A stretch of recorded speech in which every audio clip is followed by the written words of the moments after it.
Olá pessoal, bem-vindo e bem-vinda ao canal Amu Invest. ARRI11, vale a pena? Venha saber.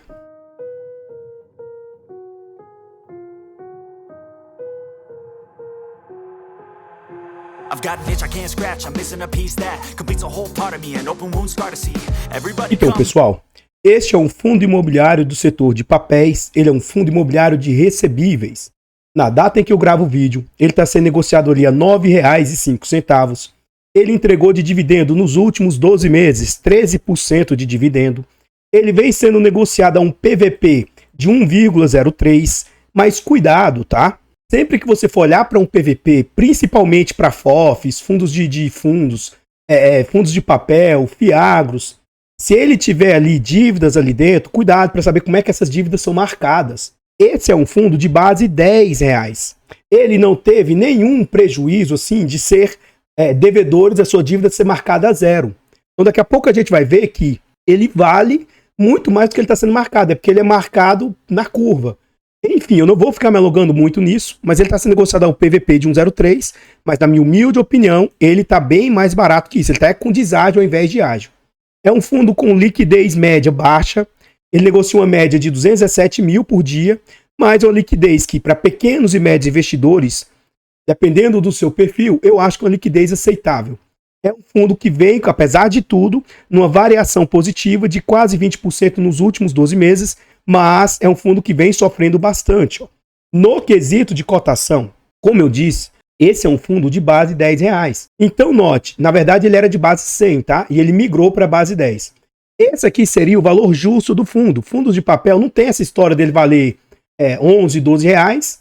Também não era para ele estar valendo 8 reais. A não ser que as pessoas devam e o fundo perca o valor e aí ele nunca mais recupere aquele valor, aí sim, se ele perdeu aquilo, ele pode valer 9,80, 9,50, 9,8 assim por diante. Enfim, esse fundo quando veio a mercado, estava no momento propício ali, chegou inclusive a ser negociado ali na casa de quase 11 reais. Veio a situação pandêmica, as suas cotas despencaram para incríveis 6 reais durante a situação pandêmica. Ele se recupera lentamente, né?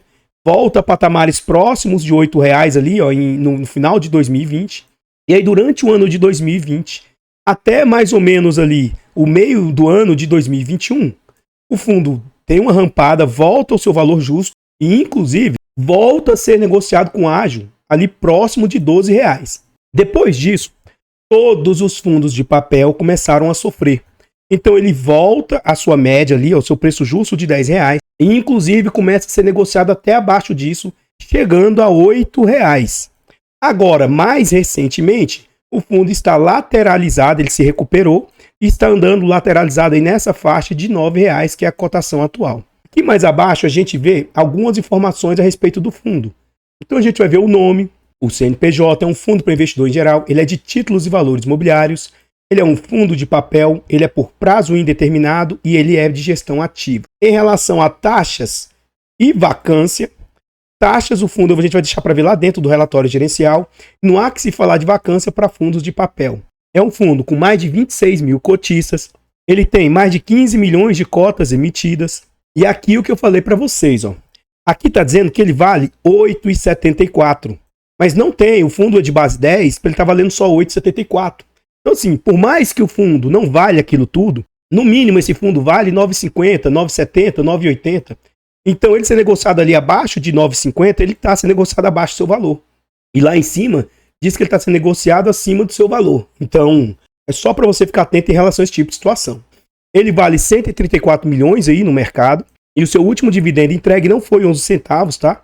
Aqui no site a gente vai ver que foi 10 centavos,5, mas aqui o site fez o arredondamento. Continuando aqui, a gente vê sobre o yield médio. Então, um dos fatores que colaboraram para esse fundo dar uma boa rampada lá depois da situação pandêmica é que o fundo começou a distribuir muito.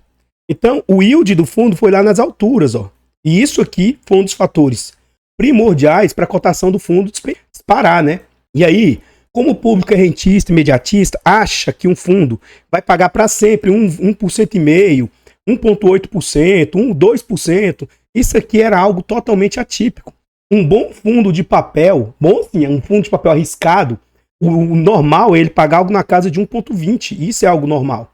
Então, tudo isso aqui acima era momentos em que a inflação estava muito alta, estava disparada, né?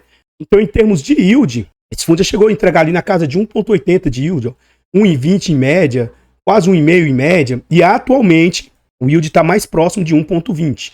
Mas não é que isso está bom, só está nessa faixa de 1,20, que é por isso que o mercado faz. Tendo em vista que o mercado considera esse um fundo arriscado, aí ele derruba a cotação do fundo para que o que ele pague fique próximo desses 1,20. Então, o fundo já chegou a entregar ó, 6 centavos, 8, 9, mas teve períodos que o fundo também fez entregas bem extraordinárias. Ó, 12, 13 centavos, 14, já chegou a entregar inclusive 18 centavos. E atualmente, o dividendo do fundo está nessa casa de 11, 10, e aqui, como eu disse, é 10 centavos e meio, conforme a gente vê aqui nominalmente nos valores entregues. Então, no dia 31 de maio, o fundo pagou, no dia 7 de junho, 10 centavos e meio. Continuando no site, a gente vê aqui agora informações a respeito da rentabilidade do fundo. Então, agora parou essas perguntas, tá? Mas, há um tempo atrás, sempre vinham os inteligentes, né? Por que eu vou investir em fundo imobiliário? Por que eu vou investir em renda variável, em ações? Se a renda fixa está me pagando ali 13,75%. Só que aqui era bruto. Quando você colocava aqui, descontava o imposto de renda, ainda mais que essa pessoa provavelmente estava olhando para o curto prazo, é 22,5% que você tem que descontar sobre essa rentabilidade aqui, ó. Então ela não é 13,5%, mas beleza. Hoje ela já está liberando os 10%. Esse fundo aqui, ó, no longo prazo, e eu nem considero 5 anos longo prazo, tá? Para mim é médio prazo. Vem conseguindo superar todos os outros índices de rentabilidade. Então, nesse período, ó, isso porque o fundo está sendo negociado abaixo dos R$10. Porque se ele que estivesse no seu valor ali próximo de R$10, a rentabilidade estaria lá nas alturas, maior ainda. Então, mesmo depreciado, o fundo entregou um resultado que superou esse desconto que o fundo está no mercado aí. Então, a rentabilidade do fundo, ó, está com 61%, o CDI do período bruto 47%, a inflação do período 32%, o IFIX 30% e o índice de dividendos das ações 55%, o que para mim, no quesito de rentabilidade, eu considero ser uma boa rentabilidade, mas eu vou reiterar e vou reforçar, esse é considerado pelo próprio fundo, pela própria gestora, um fundo de risco. Então, pessoal, antes a gente continuar vendo mais a respeito desse fundo imobiliário, eu trago aqui para vocês formas de apoio financeiro ao canal. Se você gosta do nosso canal e quer nos ajudar, considere fazer uma doação para o Pix, amuinvest@gmail.com. Qualquer doação é muito, muito bem-vinda. Outra forma de apoio financeiro existe o Clube de Membros. Tornando-se membro aqui do nosso canal, a partir de 10 centavinhos por dia, R$ 2,99 por mês, é um valor irrisório, mas para a gente faz muita diferença. Além de você apoiar o canal financeiramente, você vai ter acesso antecipado a vídeos. Eu fiquei doente, eu ainda a voz tá meio zoada ainda, né? Tô um pouco gripado, tossindo muito. Os meus vídeos, eu tento trazê-los com 2 semanas de antecedência, a gravação deles. E agora ele está quase ali no limite. Então tô gravando mesmo, você tá em muita condição, para que o canal não fique sem vídeos aí. Então sempre tento deixar gravados antecipadamente, né? Eu vou ver se eu consigo continuar gravando aí para que o canal não fique sem vídeo. Então você tem acesso antecipado a vídeos, você participa do grupo do Telegram, você tem preferência quando pede um vídeo. Ultimamente, eu estou reforçando lá nas respostas e eu só vou atender pedidos de membros ou de pelo menos que a pessoa seja inscrita do canal, para ajudar, né, no crescimento do canal e tal, porque não tem problema, eu vou sempre tentar atender o pedido e tal, mas poxa, pelo menos se inscreva no canal, né? É o mínimo que eu peço. Mas membro vai acabar tendo preferência aí. Além do mais, quem é membro tem desconto na nossa planilha de controle financeiro. Ela é um ótimo produto, vai te ajudar a organizar os seus ativos, vai te ajudar na sua declaração de imposto de renda. Você comprando o produto aqui, vocês nos ajudam financeiramente. Ela é uma planilha que ajuda até no seu poder decisório para você decidir em que investir. Compre, desde já agradeço imensamente a todos vocês que nos apoiam. Por fim, nós contamos com e-books de introdução aos fundos imobiliários, introdução aos fiagros. São e-books aí com ótimo conteúdo agregador, que vai ajudar você no seu estudo, no seu conhecimento. E você comprando, você apoia o canal aí financeiramente. Muito obrigado a todos vocês aí que ajudam. Aqui nós já estamos dentro do relatório gerencial. É um relatório relativamente pequeno, né, com 15 páginas, mas é suficiente para você ter uma noção a respeito do fundo aí. Aqui a gente vê como se fosse o índice, né? O gestor traz algumas informações bem curtas, ele não faz aqueles comentários que os outros gestores fazem. Eles falam que em abril distribuiu 10 centavos, o quanto percentual que isso representa. Depois ele vem falar sobre a captação da sexta emissão, e depois as cotas aí da captação foram convertidas e poderiam ficar sendo negociadas. Isso ficou disponível a partir de 10 de maio. Aqui do lado direito, o fundo, o gestor traz em que ele pode investir, né? Eles podem investir em CRIs, ó, de preferência high yield, ó, e eles taticamente, temporariamente também investem em FIIs para tentar oferir ganho de capital e renda. O próprio fundo classifica o risco dele numa escala de 1 a 5, em escala 4, então ele é um fundo arriscado. Agora, o que eles fazem para tentar mitigar um pouco desse risco? Ele faz diversificação setorial, eles fazem estruturação na própria casa, então eles mesmos que estruturam as dívidas, a gestão ativa, renda imobiliária recorrente. E aqui ele mostra o que seria o ideal da alocação. Então, no mínimo ali, ó, de 65% a 100% em CRIs, eles podem chegar até 30% em FIIs, e eles pretendem ter mais ou menos ali 5% em caixa. Não está dentro desses patamares atualmente. Aqui mais abaixo ele mostra essa distribuição, o yield que ela representa, quando pagou, a data base e tal. O que esses dividendos aí estavam representando? Frente a um CDI bruto. Então, se considerar um CDI bruto, sem imposto de renda, né? Antes do imposto de renda, ele está dando 150% do CDI. Então, um yield bem interessante. E aqui ele mostra que o fundo possui 22 CRIs, uma taxa média de IPCA mais 10, é uma taxa alta, tá? Então, por isso tem risco. Ele está presente em 7 estados, 4 setores distintos. Ele mesmo está se chamando de um fundo high yield. Então, volta e meia as pessoas chegam, amor, esse fundo para você é o quê? É muito difícil classificar um ativo. Então, assim, isso requer um estudo muito mais aprofundado, não só da taxa cobrada, mas aí teria que estudar o devedor, e o nível de quão saudável são os devedores que o ativo emprestou dinheiro, qual o prazo, sabe? Não é tão simples assim você determinar o risco só olhando uma taxa. Em média, ele tem então IPCA mais 10 e CDI mais 1,25. E aqui a gente vê como que a carteira está atualmente. Ó.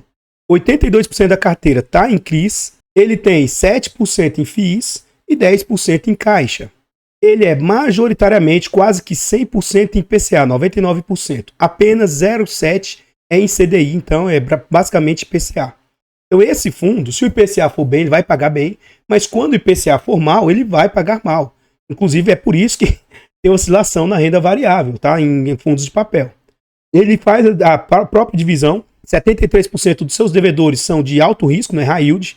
Ele vai ter médio risco 23% e baixo risco 2%. Os segmentos que ele empresta, né? Incorporação 38%, corporativo 27%, hotelaria 8,5% e loteamentos 25%. Então, pessoal, antes de a gente continuar vendo mais a respeito desse fundo imobiliário, nós ainda vamos voltar lá para o relatório. Vamos ver mais detalhes a respeito dos devedores e tal.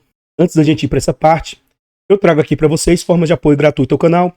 Se você gosta do nosso trabalho e não quer ou não pode nos apoiar financeiramente, considere nos apoiar de forma gratuita. Basta nesse vídeo você deixar um like, comentar, compartilhar, se inscrever no canal e ativar o sino. Tudo isso é de graça, mas pra gente faz muita diferença. Nós estamos tentando chegar a 20 mil inscritos, então se inscreva aqui no canal e nos ajude a chegar a essa meta. Comenta aí pra nós, e aí? Você já conhecia esse fundo imobiliário? Você acha que ele é um fundo que dá para investir? Tendo em vista que ele está nesses preços atuais, você acha que é oportunidade, risco, cilada? Comenta para nós o seu ponto de vista. O que você acha a respeito do fundo? Esse é um fundo que eu invisto nele publicamente. Então, eu tenho fundo, considero ele um bom fundo, tenho me decepcionado em relação a taxas cobradas, já a gente vai ver em relação a isso. Para mim não justifica eles estarem aumentando a taxa como vem aumentando recentemente. Para mim isso tudo tá algo assim, sabe? Mas depois eu vou comentar isso melhor lá dentro do relatório. A gente vai ver isso com exatidão. Não sou cotista do fundo, tenho ele, mas eu tenho consciência que esse é um fundo arriscado. Quando eu digo um fundo arriscado, pode acontecer eventos de inadimplência, pode ocorrer eventos de calote. Então nisso pode trazer problema para o fundo, cota despencar, ele ficar durante um período sem receber, ter que acionar garantias, ir para a justiça e tudo isso não se dá do dia para a noite. Então eu invisto ciente desses riscos, buscando um retorno maior do que o normal de mercado. Se você entende esse tipo de situação, eu acredito que é um fundo que caiba no portfólio. Agora, se você não quer ter dor de cabeça e tal, fuja, não invista, porque pode ser que aconteça algum evento. Até em fundos seguros acontecem eventos extraordinários, né? Quem dirá no fundo de maior risco. Eu tenho, e o fato de eu ter o ativo não significa que ele seja bom ou ruim, e nem que isso seja uma indicação de compra, venda ou manutenção do ativo. Veja o vídeo com atenção, abra o relatório, estude você mesmo para você chegar à sua tomada de decisão. Nós temos um canal secundário, o canal Amu Notícias, e o objetivo desse canal é chegar a 1000 inscritos para a gente monetizar o canal. Já contamos ali com 46 inscritos e estamos quase chegando à primeira meta, que é chegar aos 50. Dali a gente vai tentar chegar aos 100, 150 e assim por diante. Então vai lá no canal Amu Notícias e se inscreva e nos ajude. Todos os nossos canais estão em outras plataformas. Vá nessas plataformas, siga, se inscreva, comente, compartilhe, que ajuda demais. Eu abro caixas de pergunta frequentemente no Instagram. Deixe a sua dúvida lá que a gente vai procurar atender com a máxima rapidez. Então aqui agora nós já estamos na parte dos devedores do fundo. E aí, nem toda gestora faz isso e eu acho que toda gestora deveria fazer. Faz isso o quê, amor? Note, o maior devedor do fundo é esse Italhamar. Esse Italhamar foi a REIT que emitiu essa dívida, a IPCA mais 12, e isso representa 10% do PL do fundo. A própria CVM indica, né, que um fundo fundos de papel tenham no máximo 10% de dívida por devedor. Isso é indicação deles próprios. Então esse fundo está dentro do limite de exposição. Aí você vem cá e olha para Raposo aqui, ó. Raposo, 9,16% do PL. Eu hoje sou um pouco mais chato com isso. Então para mim hoje, uma exposição tem que ser ali 7, 8% para baixo. Aí você vem para o próximo, ó. Prolotes, 8,37%. Só que, note aqui embaixo, ó. Olha Prolotes de novo. Então Prolotes, os dois juntos ali, ó, dá mais de 10%. Então, para mim, as gestoras deveriam, pode trazer desse jeito? Pode, mas deveria trazer num local à parte, apartado, dizendo, olha, os principais, os maiores devedores do fundo. Então, tem esse aqui com tantos por cento, esse com tanto, porque isso traz transparência, isso traz que eles estão sendo bem jogando aberto, né? O que foi um grande problema que aconteceu lá no HCTR, Deva, Versalhes e etc. Tinha todo esse detalhamento aqui, não se notava essa duplicidade de devedores, e o pior, depois foi se descobrir que tinha lá o nome A, nome B, nome C, nome D, nome E, mas era todo mundo do mesmo grupo econômico, ou seja, do mesmo devedor. Então, sim, não adianta você colocar essa exposição desse jeito, sendo que no final das contas era um único devedor, né? Então, isso a gestão não faz e, na minha opinião, poderia fazer. Outra coisa ruim. Poxa, eu não gosto de nenhum, pelo menos da maioria dos fundos imobiliários que eles investem. Aí tá vendo aqui, ó, FII. O que é esse FII diamante aqui, ó? É um tal de DAMT, Dante B. Dante 11B. Por que não põe o nome aqui? 5,89. Eu não gosto desse fundo aqui, não. Aí eles têm 1%. Esse aqui é o RVBI, é o FOF lá da VBI.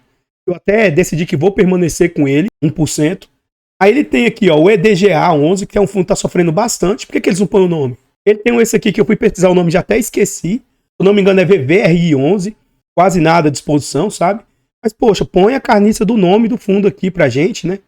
O que custa colocar? Para as pessoas ver o nome, ver que o fundo, entre aspas, né? É fundo ruim e questionar a gestora, sei lá. Acho que isso aqui deveria estar aqui, não custa, né? Continuando. A gente vê a diversificação setorial. O fundo ele tem 54% dos devedores em São Paulo, 30% no Rio, Amazonas, Paraná, Bahia e Minas, com percentuais um pouco menores. E aqui ele traz a sua DRE. Demonstrativo de resultado de exercício. Aqui a gente vê as entradas e saídas. Então, o ponto que eu quero trazer para vocês era o seguinte. Olha a despesa do fundo lá em maio de 2023. Ó. O fundo teve um resultado bruto de 1.700.000, 189 de despesa. 1,5 milhão, 191 de despesa. Aí começou a aumentar muito a despesa do fundo. Ó.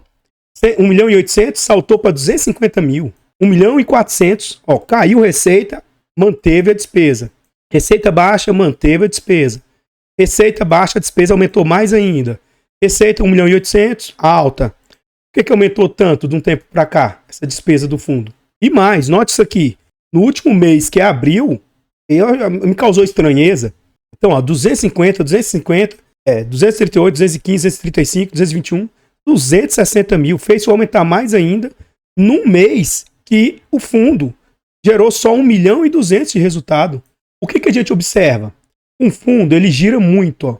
Ele sempre tenta fazer ganho de capital. Então ele fez ganho de capital em maio, junho, julho, agosto, setembro, outubro, novembro. Aí dezembro o fundo não conseguiu fazer ganho de capital. Fez um baita ganho de capital em janeiro, fevereiro, um ganho de capital gigantesco em março, e aí nesse mês não teve ganho de capital. Só que a despesa aqui, ó, não foi tão alta quanto teve o ganho de capital gigantesco, e agora a despesa aqui ficou imensamente maior, e não teve tanto ganho, foi receber menos, sabe? Enfim, esse tipo de despesa aqui me chama atenção negativamente. Outro ponto ruim é que eles não trazem o acumulado dos últimos 12 meses.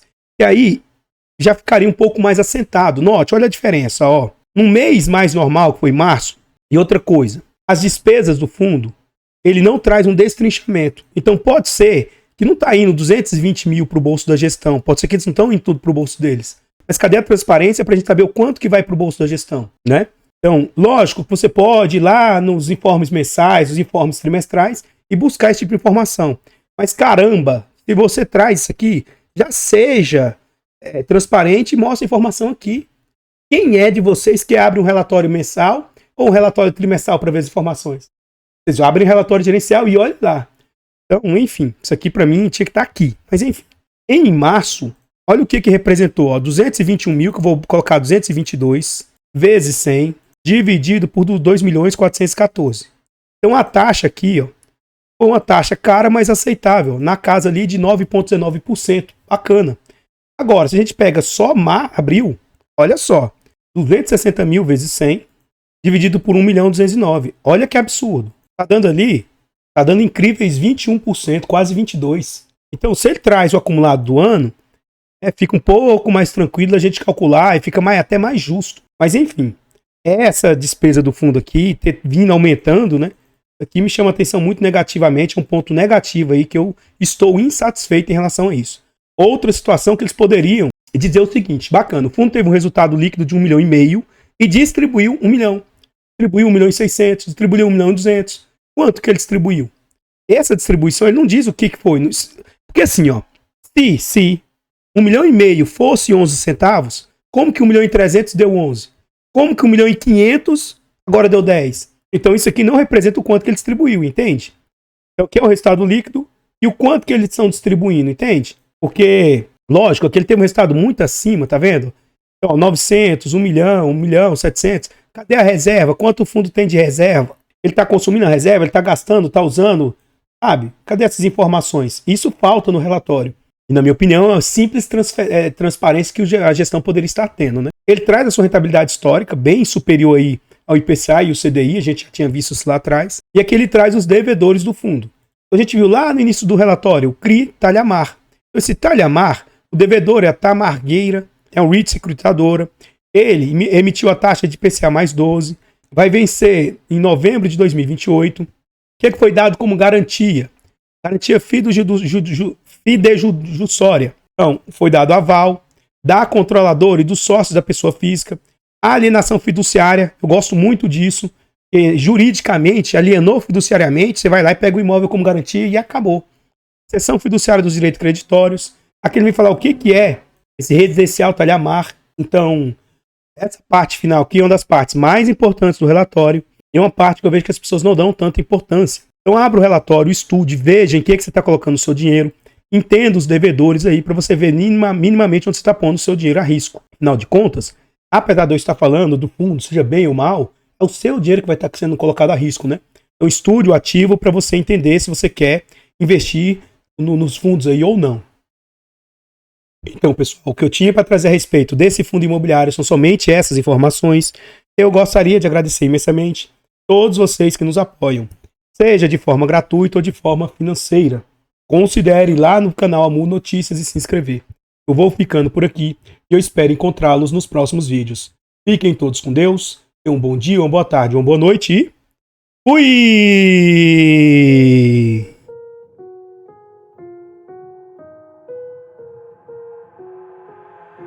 I've got an itch I can't scratch, I'm missing a piece that completes a whole part of me, an open wound scar to see. Everybody come here, gather round, welcome to the freak show, the best in town. What the hell's wrong with me? I don't get along with anybody, honestly. I've been living in my own head, constantly thoughts jumbled